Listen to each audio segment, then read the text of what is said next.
Hello, welcome to Steve McDonald's Arts and Crafts, and what I'm going to do today is I'm going to do an experiment with some marble dust. I want to see if marble dust gives a really nice effect with resin. It's readily available on the internet. I will link everything in the description below. Don't forget to hit that subscribe button so you don't miss out on any future videos. I release videos 3 times a week. I do lots of experiments with resin. So I've decided to use the marble dust in a coaster, and what I'm going to do is I'm going to do one with just marble dust, and I'm going to do one with marble dust and sand, so that we can look at and see what the difference is and see how well these come out and how well they work.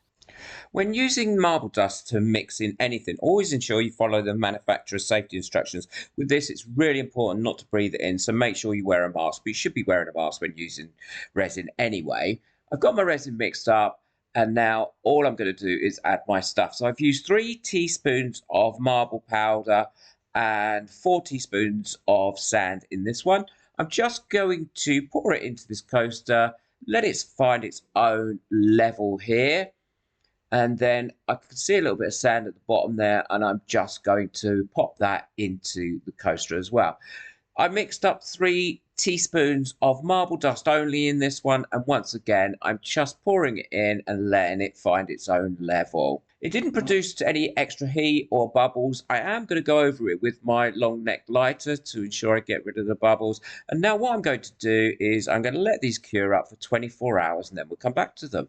These have cured now, and I'm quite excited about how these are going to come out. So this is the one with the sand in. And that has come out quite nice. It has given it quite a stone look effect. And this is the one with just the marble powder. And again, I think that has come out really, really well. And I think it has come out, these are brand new moulds, so they are very glossy, and they have come out quite nice and glossy.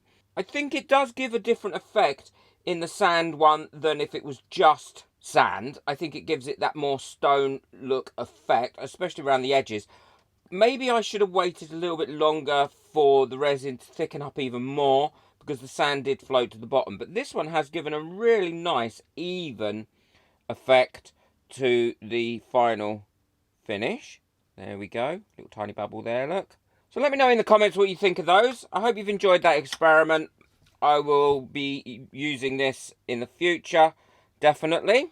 Don't forget, hit that subscribe button so you don't miss out on any future videos. And check out my join area. And if you fancy, buy me a coffee. They're really, really appreciated. And it does help me keep this channel going. I've got some great news coming up soon as well. Enjoy the video that's coming up next. I'll see you in that one soon. Bye.